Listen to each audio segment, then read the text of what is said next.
everything square? Yeah, it is. And so is mine. We're recording away here. So we've pretty much agreed on what we're going to talk about today. Yeah. Okay, so here's the thing. I'm Tim Danbrook, and this is Georgina Speaks. And the purpose of this podcast today is to deal with the introduction segment of my Build Your Own Home series that I'm doing with Georgina Speaks. And the aspect of the building your own home is the very start, and that has to do with finding a property and what have you, you know. And so due diligence is like the most important thing. So what do you do when you get a call from somebody that says, I want to find a piece of land so I can whatever? Well, you usually try to get a budget of some kind, like what kind of property they're looking for, whether they want acreage or just a lot, and whether they want waterfront or farmland, or what their intended use of it is. Right. Because lots of times there's lots of land out there, but it doesn't have the use that you want to have it for. So, for instance, they say I want to have some horses, and that way then you've got to have a certain amount of frontage, and you have to have a certain amount of acreage per horse, sort of thing, and right. So not every piece of land would be suitable to have horses or chickens, or who knows what people want. Yeah, well, that's, and zoning is everything and all the rest of it. Well, that's right, and lots of times, as you were saying, it's good to get a realtor that knows vacant land that you would be looking for, because there's a lot of homework to be done before you buy a piece of property, and that starts with in this area, particularly Georgina. Yeah. You have to start with the conservation authority before you do almost anything else. Yeah. There's a whole criteria around it, and we don't have as many vacant land experts as we used to have. Bruce Lockett. Yeah, it comes to mind. Yeah. Remember, he used to do nothing but he loved that. Yeah, he had signs everywhere until the real estate board caught up to him and started finding him for leaving his signs everywhere. From 1952, there's a sign still there. From R.B. Lockey Real Estate. Yeah. Okay, so to get into that, there's a couple of things. There is both. If you're looking to sell a vacant piece of land that somebody can use, and the idea, obviously, you're going to sell it to somebody who wants to build their home there. And so as a vendor, in my process as a builder, first thing I do is to identify what you can do with a property. One of the most important things that you can do is do an inquiry letter at the town. They did them for a while, and it's called a building letter. Right. And so you just send a formal request, and they'll send back a checklist. What do I need to get a permit for this property? Single family, residential, whatever, you identify what you want. And it comes back, and it's a very concise list. This is, you need drawings, you need this. This property is subject to Conservation Authority approval, or it is not. And this property, levies are applicable or they're not. And it is so important, because there's so many things that are hidden in the rules and regulations to whether one property conforms and another one doesn't. And I had a client a year ago, as you know, that went to the counter, and do not go to the counter. The person at that counter is there to answer questions in relation to a process that you're in the middle of now. But when it comes to an actual determination on property, you really need to make a formal written inquiry. Have your lawyer do it, or do it yourself. Don't rely, it's not the people's responsibility at the counter to waylay your concerns. And what happened in this particular case, they didn't bother paying the lawyer. They didn't bother paying for a building review letter. And what happened was, they thought they got it all clear. They bought the property. I processed the permit, and the day I was ready to take the permit out, they said, okay, here's your bill, $80,000 worth of levies that they weren't expecting. Yeah. And that's, it's unfortunate, but it's simply because they didn't get it in writing. There's no substitute for that. No, actually, just another thing with regards to what you're talking about that you may not have put in here, but it's becoming more prevalent, is the environmental stuff now.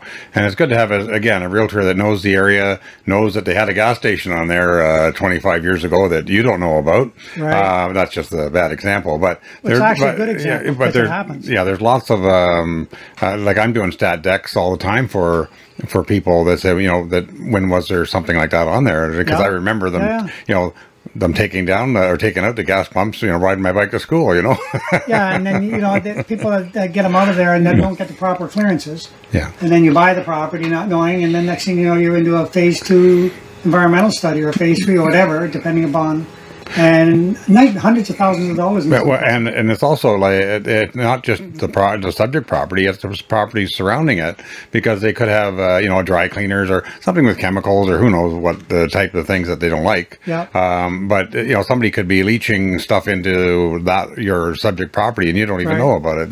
You didn't know that they had a tanning thing there, 80 years ago, and there's all kinds of chemicals and stuff, and of course that has to do with more with rural properties too, because if you need to dig a well, then you want to make sure you got decent water. So you're not going to have decent water if there's other things from the area leaching into it.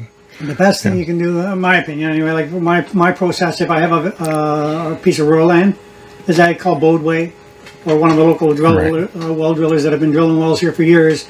And it doesn't matter where the property is, they've drilled one within about 300 yards, like somewhere around there, and they can tell you where the water table generally is, what the cost is, and most importantly, regardless of what the cost is, you'll definitely be able to get decent water there, or enough water, so many gallons at the head, whatever it is they require. And so well, the other thing too is I've had lots of people that have built houses, and they say, "Boy, I didn't know about that farm smelling like that." Say, well, if you didn't walk the property and take a good whiff, well, shame on you. That's your... Well, but it's happened. People think that it's just that's your right to have fresh air there, and maybe it's not if you're downwind. So lots of things to look at when you're looking at properties for sure. This is a really good time. Just this weekend, I got a call. Come and look, and I have a fairly good reputation for the work that I do in town, and I've been for years and years and years. So I got a call. Someone recommended me, so I went there. Nice, beautiful lot. I couldn't believe how beautiful it was. Nice spot, down by near the water, but one of the side streets, and so we're going at it, and so we're looking at it, and they're talking about what they want eventually, and I'm showing them, here's the process where you can develop your plans, so exactly for what you want based on, and then I said, was there ever a house on this property? And they said, no, there was an old, shack that collapsed, and, blah, blah, blah, blah. And I said, well, there's something that you really need to check out, because there is an exception in the bylaw, in the Planning Act, and it has to do with the definition of a vacant lot. And so what happens is, if it's been there forever, as a vacant lot, never had anything on it, then at this point in time, and you have to check this with the town because it changes all the time. Yeah. Just don't want to make that provision. But right now, only town levies apply, regional levies do not apply. Right.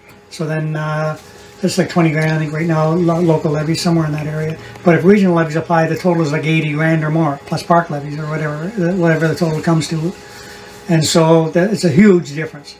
So I said, pile of logs, what was it? And they said, no, it was just a tiny little.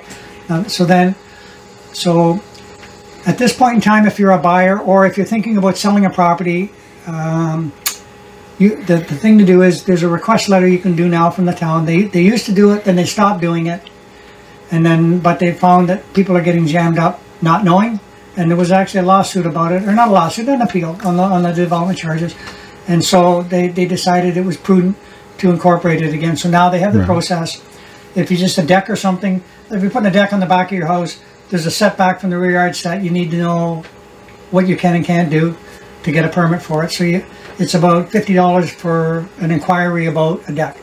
I think it's 75 or 80, whatever it is. And I'll post these figures at the end of this video that I'm doing, this first video. So if you're doing a small addition or something, and then it's like 125, I believe, something like that, for a billing letter for a new home. So you tell them what you want to build. Please be advised, this is my lot, give them the property description. To build a single family dwelling, what do I require? And then they come back with the list, and it's zoning approval, conservation authority does or doesn't, as I said before, the whole list, levies do or do not apply, and then you're in the clear. Right. Totally in the clear, no surprises.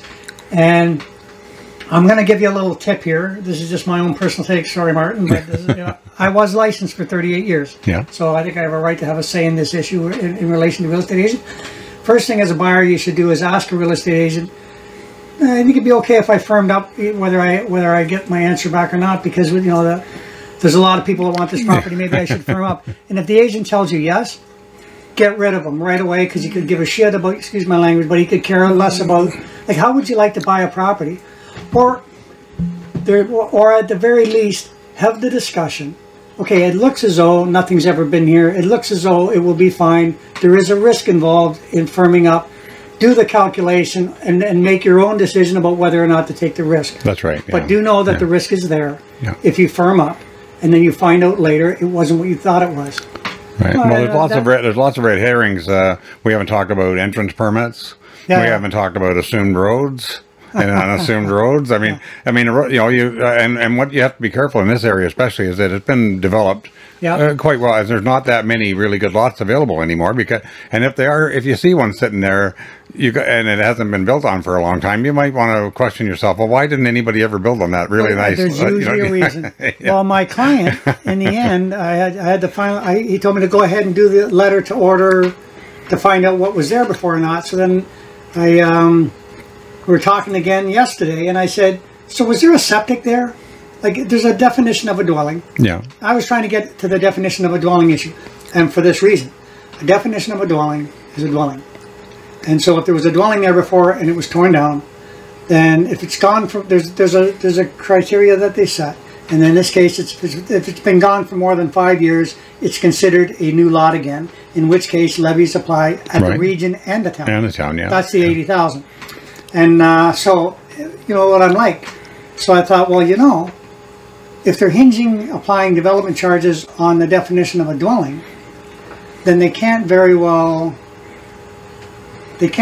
say there was a dwelling on there before if it didn't meet the definition of a dwelling. Right. Right. But they don't even get into that. They just say, well, there was something there before, so it applies. So I was thinking that might be a good legal argument, because that's what I love to do, right? Find that legal gray area and sort it out. So anyway, that's why I was making the inquiry with him. And as he described it more to me, yeah, actually it did have a kitchen. Yeah, well, there might have been a small septic, but I said, so it appears to me as though you've bought a lot that had a dwelling on it at some time, and you're likely... And he said, don't make the inquiry, please. So he canceled everything. And what concerns me about that is, he bought it, obviously duped, or you can't tell me that the person before didn't know that levies were going to apply to that lot. Yeah. This person bought it not knowing, and now he wants me not to make any inquiries. And I'm pretty sure I'm going to see it come up on the market pretty soon, and nobody's going to know that levies apply to that lot. Right, again, right. Yeah. So, and I think it's unscrupulous for vendors to do that. Yeah.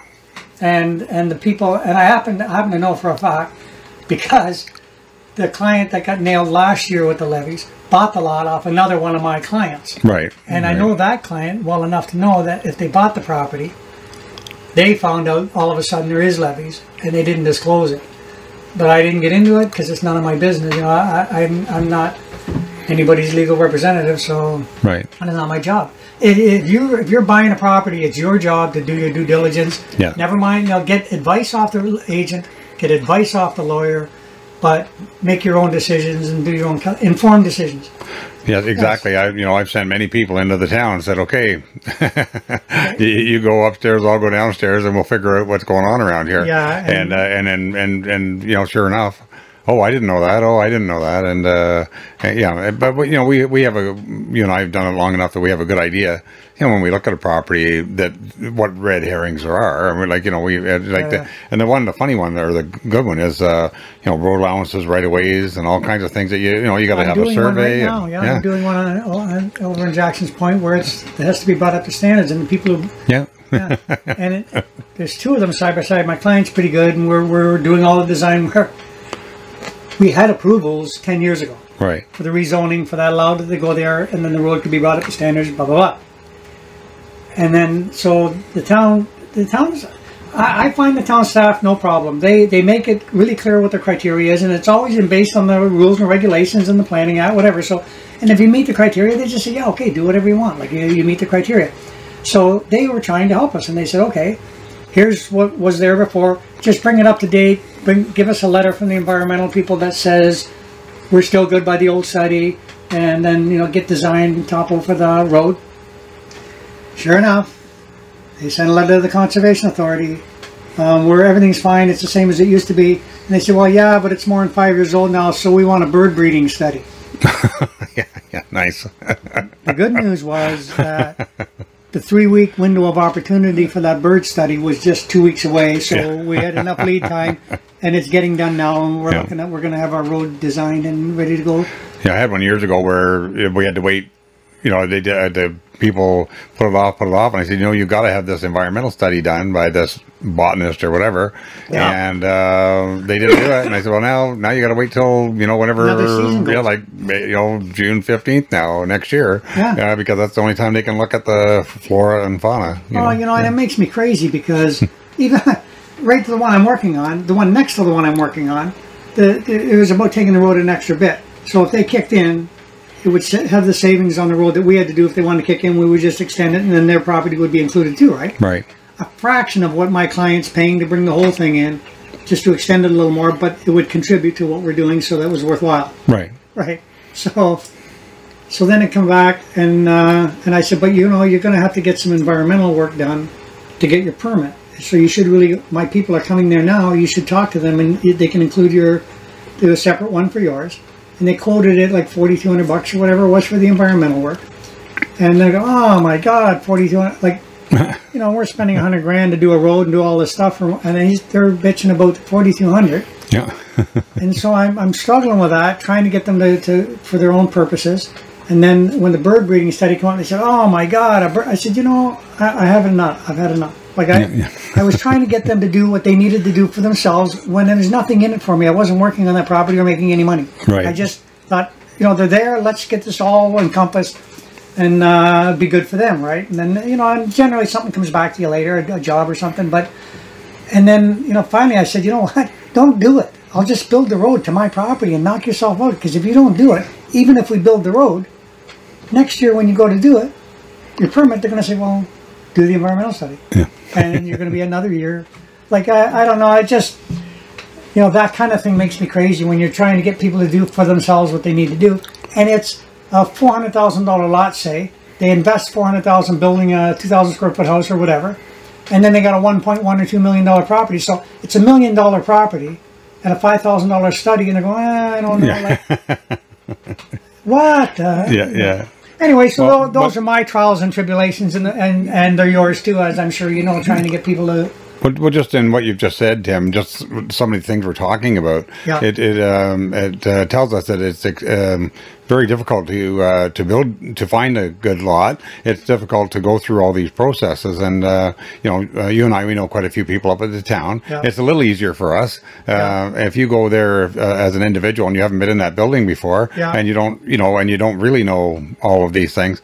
It just bodes well for you to like you do some of this, you know, the builder things that you do, and you take them from A to Z if they want to, or A to whatever they want to be.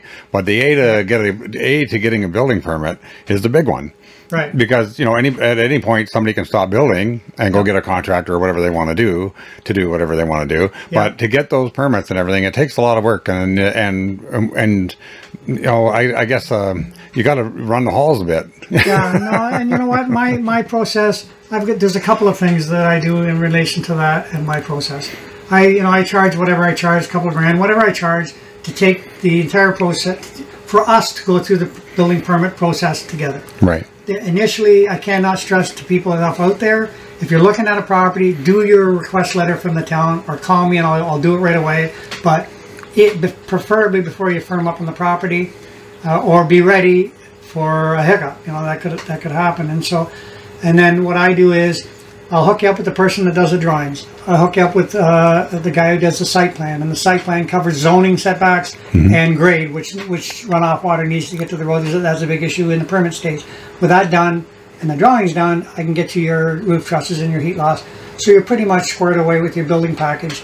And if it requires conservation authority, the site plan covers that. Yes. Yeah. So and what I do is, what I like about that, I have people want to sign a contract with me right away because I've got a pretty good name. You know, I've done a lot of it around town, and I can give lots of people that you can go see that I've worked with. So I have lots of people ready to sign a contract, and I won't do it. I'll say, no, here's the deal. Just pay me to take it through the permit stage for you, so I'm not working for free. And you will learn what all is going to be involved here. We'll get a spreadsheet going. Once you have the drawings, we'll start sending it out to trades. And at the end of the building permit stage, where you're standing there with your permit in your hand, you and I will both decide if we want to work with each other. Right. because, you know, I could be a son of a bee. Yeah. And you might not want to work with me. And I'm not sure that I'll want to work with you either. Like, it's a real intimate relationship over the course of the life of the construction of your home. And but the good news is, no matter what happens. I just had a fly go over the camera. Oh, that's hilarious. Well, there we go. Insurgents. We have insurgents. We've been invaded. So the point is that, so I'm not working for free, and you're moving forward no matter what, and then you're standing with your permit in your hand. And if building your own home with the services of a project manager, whereby you're taking responsibility for paying everybody, and we're working together, and my job is just making sure the damn thing gets built, which I love to do. Yeah. It's my favorite thing to do. Yeah. And then it's funny, because if I still, you know, it's 35 years later and probably 160, 70 homes, whatever. And when I finish one, and they're so pretty, when they're like beautiful, when they're new and fresh, I still get that, wow, I can't believe I did this feeling, eh? Yeah. No, yeah, it's really neat. Anyway, you know, I've been ranting enough, but so I guess we should get on to the actual reason that we're having this today. Yeah. Well, it's funny you said that. I've dealt with lots of people who have built their own homes. Yep. And I don't know, I think I'm going to say 95% of them, or whatever it would have been, have said they'll never do it again. Yeah. And the reason that they say they'll never do it again, because it's a difficult task, and there's so many aspects to, and you know them all. And so what I've found that somebody like you that can assist them when they fall down a little bit, or you know, prop them back up and get them going and help them out, that would be really helpful, because there's nothing like, well, as you know, the electrician says, you know, I fell off a ladder and I can't do the electrical, and you go, great, I can't do anything. Yeah, you have contacts where you can say, well, I've got another electrician if we have to do that. I got crews on crews. Yeah, and so it's there's lots of things that can go wrong in building your own house, and they're very devastating to a homeowner when they're trying to get everything done by September the 1st, and it's just never going to happen if they don't get some assistance. And so your services are invaluable for that, Tim. The thing that makes that I love, and I can give you a list. I can give anybody a list of the last 10 people I worked with. Yeah. And you can phone any one of them. And what makes it so neat is that wherever lots of guys and women, like lots of people, have been involved enough with, so they kind of know how it all works. But they need someone to make sure it's getting done properly, and that's what I do. I'm your employee. You know, I show up there every day. I report back to you. This is what's going on, and what I do know that's very helpful is when the trade starts to give you a 10-minute windy.